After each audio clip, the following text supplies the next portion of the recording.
नमस्कार, जय हिंद। पाकिस्तान के लोगों के कुछ आए रिएक्शन महाकुंभ के ऊपर, चूँकि हमारे प्रयागराज में सम्मिलित होने जा रहा है, इसी के ऊपर आइए देखते हैं। ये वीडियो है किट्टू राव का, क्या है इस वीडियो में, आइए देखते हैं इस वीडियो को। जी तो अब हम बाहरी सरहद पार नरेंद्र मोदी के चमकते दमकते शाइनिंग इंडिया की हम वो पीढ़ी है जिन्होंने राम मंदिर को बनते हुए देखा है। हम वो पीढ़ी है जो 144 वर्षों में एक बार लगने वाले पूर्ण महाकुंभ को साक्षी करने वाले हैं। तो जैसा कि हम सब बार बार आपसे बोल रहे हैं कि पूर्ण महाभव्य कुंभ एक भव्य महायज्ञ होने वाला है। 13 जनवरी से 26 फरवरी 2025 के बीच में इसका हम सभी हिंदुओं को, सब सनातनियों को, बल्कि हिंदुओं को नहीं, हर किसी को इसका हिस्सा बनना चाहिए जी। और अमृत की धारा में हम सबको गोता लगा के बोलना चाहिए हर हर महादेव। हर हर महादेव। कैसे हो किट कैट्स? आई होप अच्छी होगी, मैं भी अच्छी हूँ।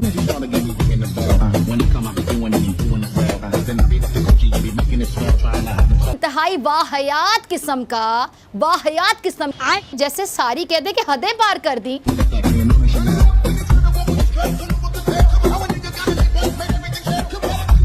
हवस की आग जलाई और पाकिस्तानियत भी, अफसोस के साथ कह रही हूँ, ये शर्म से पानी पानी होगी, डूब मरने का मुकाम है। अब क्या ये गलती थी या ये जानबूझकर किया गया? जा पूछ क्या?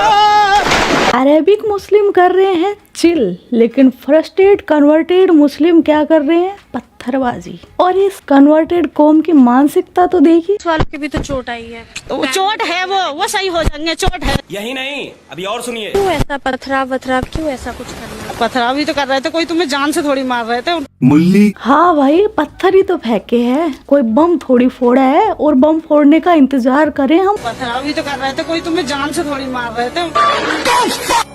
अरे पेंगुइन की फूफी, जिन पर तुम पत्थर फेंकते हो उनकी भी फैमिली होती है, उनके भी बच्चे घर पर इंतजार कर रहे होते। खैर, इन पुलिस वाले भाई साहब का वीडियो सुनो। पहली बात तो ये है, हमें आत्मरक्षा का अधिकार है। हम कोई मरने के लिए भर्ती थोड़ा ही हो रहे हैं पुलिस में, और नहीं तो क्या, हम मरने के लिए भर्ती हो रहे हैं पुलिस में। अरे भैया, हमारे बच्चे हैं, परिवार है, हमारा परिवार नहीं है। यहाँ पर जो हमारी सुरक्षा के लिए खड़े होते हैं वो सुरक्षित नहीं है इनकी वजह से। और ये मोहतरमा बस पत्थर ही तो फेंके हैं। एक पढ़े लिखे आदमी को इस तरह के जाहिल मार देंगे। पाकिस्तान इस्लाम के नाम पर जिन्ना की आड़ से निकला।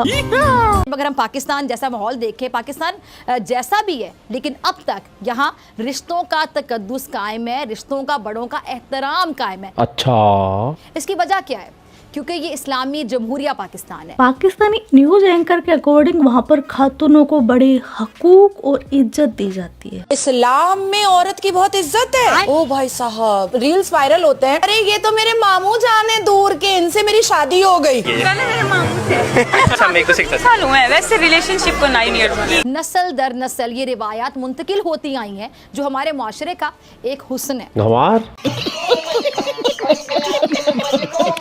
अक्सर बात हम लोग करें, मैं कहूँगी फकार मामू मेरे लिए आते हुए चॉकलेट ले आइएगा, कहेंगे अब तो चेंज कर दो, एक बेटी हो गई है। फिर मेरे को एक चीज समझ में नहीं आती, ये मामू मामू बोलकर उनके साथ पुछ पुछ करके इतने बच्चे हक देती है, कैसे? कोई शर्म नहीं आती? मतलब फीलिंग कैसे आ जाती है तुम्हें मामू के साथ, चाचू के साथ, बहन भाई के साथ? ये बातें बताई नहीं जाती, नजर लग जाती है। आप सोचिए कि मामू जान में नहीं छोड़ रहे सलवार खोलने से, मामू हट जाते हैं, जान रह जाते हैं। महाकुंभ शुरू नहीं हुआ था कि शांति दूत आ गए, अब्बू का पजामा और बहन का नाड़ा बांधकर। यूपी के मौलाना सहाबुद्दीन रजवी बरेलवी ने कहा कि महाकुंभ एक साजिश है। और साजिश क्या है कि जो ये कन्वर्टेड कौम है, इनको वापस से कन्वर्ट किया जा सकता है। मतलब जो यार बात बात पर बदल जाते हो, खुद जिनका कोई दीन ईमान नहीं हो, उनको हर जगह बस ये साजिश और धर्मांतरण ही दिखता है। वो एक कहावत है ना, सावन के अंधे को हर तरफ हरियाली हरियाली नजर आती। कुंभ के मेले में होने जा रहे धर्मांतरण के कार्यक्रम पर प्रतिबंध लगाया जाए। The next day. Akhara Parishad और स्वामी बाबाओं ने मुसलमानों के प्रवेश पर प्रतिबंध लगाया। पहले ही फैसला कर ले, क्या चाहिए क्या, किस चीज की जरूरत है तुझे? और इतना ही नहीं, प्रयागराज में जहाँ पर मेला लगा है, जहाँ पर कैंप लगे हैं, वो जो जमीन है उसको भी, जिस जमीन पर जो शामियाने इंतजाम किए गए हैं, मेला लग रहा है, अच्छा, ये वक्फ की जमीन है और वहाँ के मुसलमानों की जमीन है। योगी जी बताएंगे इनको। जब इनका बीज नहीं फूटा था, हमारी कुंभ की परंपरा उससे पहले से। The next day. तमाम मुसलमानों से अपील करूंगा तो करना कि जिन जिन मुस्लिम गांवों से श्रद्धालु गुजरे, उन पर फूल बरसा करके, क्या पुष्प वर्षा करके उनका स्वागत और उनका इस्तकबाल करें। अब ये विचार परिवर्तन की वजह क्या है? इसलिए कि इस्लाम मजहब भाईचारे का मजहब है, मगर दरियादिली देखिए मुसलमानों की, कि मुसलमानों ने ये ट्रेन प्रयागराज जा रही थी जी, एसी डिब्बे पर पथराव किया गया है। अब ये जो इसने बोला वो पुष्प वर्षा के लिए बोला था या फिर कोई कोड था? पथराव ही तो कर रहे थे, कोई तुम्हें जान से थोड़ी मार रहे थे। ऐसे लोगों के बारे में मैं क्या बोलूं? ये तमाम चीजें जाहिर करती हैं कौन तंगदिली, छोटे दिल का मुजाहरा कर रहा है, अच्छा, और कौन लोग हैं जो बड़े दिल का मुजाहरा कर रहे हैं। समझ रहे हो?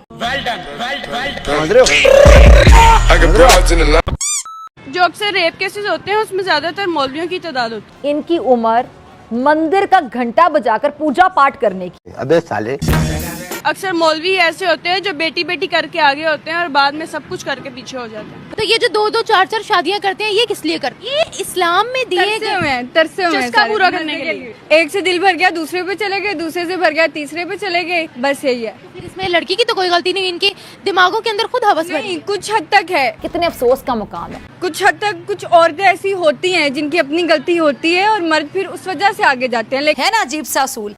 एक तो रेप्स भी 14 अगस्त को बहुत ज्यादा होते हैं। हाँ, 14 अगस्त इसीलिए तो बनाया था कि 14 अगस्त को हमारी आवाम मौके पे चौका क्यों लगाती है? मौके पे चौका इसलिए लगाती है क्योंकि उनको पता होता है कि ये मौका है। रेप जैसे घिनौने अपराध को ये बोल रही है मौके पर चौका। हमारी आवाम डरती नहीं है। यार इस खातून को मैं क्या बोलूं, मतलब जो एक आम इंसान है, शरीफ इंसान है, वो डरपोक है, और जो एक रेपिस्ट है, क्रिमिनल है, वो डरपोक नहीं है। वाह। और फिर ऐसी खातून सवाल उठाती है कि ये सुरक्षित क्यों नहीं है। जैसे कि हम सबको पता है कि 14 अगस्त पे अगर ये सब होता है तो फिर जो फैमिलीज हैं जिनके पीछे सपोर्ट नहीं है, फिर उनको तो मैं यही सजेस्ट करूंगी कि वो ना निकला करें। तुम्हारे पास भी तो हाथ है, मारो सालों को पटक पटक के। क्यों लड़कों को घर में बंद करे ना भाई? लड़कों के लिए थोड़ी मुल्क अलग हुआ था। लड़कों के लिए तो फिर ये चीज है कि वो रिश्ताना जमहूरिया पाकिस्तान रख देना, मगर मर्दों ने ही यहाँ पर डोमिनेटिंग रहना है। तो खैर, अभी इन लड़कियों के जरिए पाकिस्तान में आपने पाकिस्तानी लड़कियों के साथ दिन दहाड़े कैसी हरकतें नहीं, क्राइम होते हैं वो देखा। लेकिन अब इस पाकिस्तानी न्यूज एंकर को देखिए जो सिर्फ भारत की इमेज खराब करने के लिए दिन रात लगी रहती है, लेकिन क्या करे, बेचारी कामयाबी नहीं हो पाती। जी तो अब हम बाहरी सरहद पार नरेंद्र मोदी के चमकते दमकते शाइनिंग इंडिया की, जिसको मैं बर्निंग इंडिया कहती हूँ। हाँ, जल कुकड़ी को तो सब कुछ जला हुआ ही दिखेगा ना। वहाँ पे गौ माता के नाम पर गाय तो महफूज है, नाग देवता के नाम पर जमीन पर जो रेंगता हुआ सांप है वो भी मोहतरम है, लेकिन माँ बहन बेटी महफूज नहीं है। भारत में जिनसी दरिंदे बैलों की तरह खुलेआम दंदनाते फिर रहे हैं और इन हैवानुमा इंसानों में आप देख लें कि उम्र, मजहब, रंग, नस्ल की कोई तफरीक नहीं है। 6 दिन पहले ही उत्तर प्रदेश का एक ज़िला है जहाँ पे 6 से 7 बरस की उम्र की लड़कों ने 3 बरस की बच्ची का रेप करने की कोशिश। आपसे समझदार ना पागल होते हैं। जरा आप देखिए, उसका बाकायदा मुकदमा भी दर्ज हुआ है। भारतीय नारियां हैं, उनको पहले से ज्यादा गैर महफूज बना रहा है। पहली बात तो ये जो न्यूज सुना रही है ना BBC न्यूज, 1 नंबर का फेक चैनल है, एंटी इंडिया काम करता है। पता नहीं कौन लोग हैं जो BBC न्यूज पर इतना भरोसा करते हैं, उनकी माँ का भरोसा। ये बड़ी अच्छी बात कही आप। खैर खलीफा जी, बस हो गया। मैं यहाँ पर किसी क्रिमिनल को, किसी रेपिस्ट को डिफेंड नहीं करूंगी। क्राइम करने वाला किसी भी मुल्क का हो, किसी भी मजहब का, उसको इस समाज में क्या, इस दुनिया में रहने लायक ही नहीं होता, उसकी मानसिकता ही ऐसी होती है। लेकिन फिजा खलीफा जी, आपने जो स्टोरी सुनाई है ना, वो बेबुनियाद और झूठी है। लेकिन मैं आज सुनना चाहती हूँ तुम्हारे मुंह से, तुम्हारे मुल्क में जो हुआ था मीनारे पाकिस्तान में। आप सबने आज तक मीनारे पाकिस्तान का जिक्र बहुत सुना होगा, लेकिन वहाँ हुआ क्या था ये कोई नहीं जानता। वहाँ पर 400 से ज्यादा दरिंदों की भीड़ ने एक लड़की को 3-4 घंटों तक हवा में उछाला। और उस दिन क्या था, 14 अगस्त आजादी लेने का इनको बड़ा शौक है ना, ये आजादी मिली थी। लेकिन एक सेकंड, मैं क्यों धो रहा हूँ, मैं क्यों अपनी एनर्जी वेस्ट कर रहा हूँ, मैं तो वैसे ही आज एनर्जी लेवल लो पर चल रहा हूँ। जा खलीफा, तुम खुद ही शुरू हो जाओ अपने आप को जलील करने की प्रक्रिया। जरा गौर से सुनिएगा, क्या अगर हम अपने इर्द गिर्द नजर दौड़ाएं तो हमें जगह जगह इंसानी शक्लों में ऐसे दरिंदे या कह लें कि भेड़िए नजर आएंगे जो जुल्म की हर हद को पार कर चुके, हवस के पुजारी। ओ बहन की घोड़ी, हवस का मौलाना बोल, हवस का मौलाना। हाँ भाई हाँ। मुझे समझ नहीं आती मुआशरा ये जो हमारा है किस तरफ जा रहा है। यहाँ सारे माओ बहनों बेटियों वाले हैं, फिर ये हैवानियत क्यों होने लगी? हमारे शहर शायद जंगल से भी ज्यादा खतरनाक है कि हम इखलाकी पस्ती की तमाम हदों से मेरे ख्याल से नीचे गिर गए। लाहौर में मीनारे पाकिस्तान पे जो वाकया हुआ है आप सबके सामने है। इस वाकये ने सारे मुल्क का सर अगर मैं को शर्म से झुका दिया तो गलत नहीं होगा। और दिन के उजाले में, दिन भी कौन सा, यौम आजादी का दिन, अल्लाह तौबा, मुकाम ग्रेटर इकबाल पार्क, जहां करारदादे पाकिस्तान मंजूर की गई थी ताकि बड़े सगीर के मुसलमानों को हिंदू अक्सरियत के जुल्मों सितम से बचाया जा सके। ये आजादी ली तुमने, क्या हो रहा है यहाँ पे? और इसी तारीखी मुकाम पर एक नहत्ती अकेली लड़की की इज्जत को जिस तरह पामाल किया गया, वो भी कोई एक या दो दरिंदों ने नहीं बल्कि पूरे जत्थे ने, सैकड़ों दरिंदे एक साथ टूट पड़े। एक तरफ वो अकेली लड़की और दूसरी तरफ 400 दरिंदे, भेड़िए, क्या कौम है उनको? जब ये 400 भेड़िए, मुझे लगता है इस लेवल के दरिंदे तो किसी भी मुल्क में नहीं रहते होंगे जहाँ 400 दरिंदों में से एक भी नर का बच्चा नहीं था जिसने एक ने भी ये नहीं सोची कि लड़की को बचाए। मतलब एक नहीं, दो नहीं, तीन नहीं, चार नहीं, 10 नहीं। मुझे शदीद तकलीफ हो रही है कहते हुए कि 400 भेड़िए और वो लड़की दरिंदी का शिकार बन रही थी। क्या क़यामत गुजर रही होगी उस पर। लानत है तुम लोग पे, लानत। आप अंदाजा कर लें इनकी गैरत का। और फिर हवा की बेटी का लिबास भी तार तार हुआ, इज्जत भी, अखलाकियात का भी जनाजा निकला और पाकिस्तानियत भी। अफसोस के साथ कह रही हूँ, ये शर्म से पानी पानी होगी, डूब मरने का मुकाम है। मैं कहती हूँ इन लोगों को 400 के पूरे जत्थे को यहीं लाकर इसी मैदान में निशाने इबरत बना देना चाहिए। और लाहौर के करीब छांगा मांगा के जंगल में भी आए दिन खवातीन की इज्जत से खिलवाड़ होता है। मीनारे पाकिस्तान में इसी जगह पर हमारे बड़ों ने आजादी का ख्वाब देखा था। मीनारे पाकिस्तान वही जगह है जहाँ जिन्ना के टीवी वाले फेफड़ों ने सो कोल्ड आजादी की खुली सांस ली थी।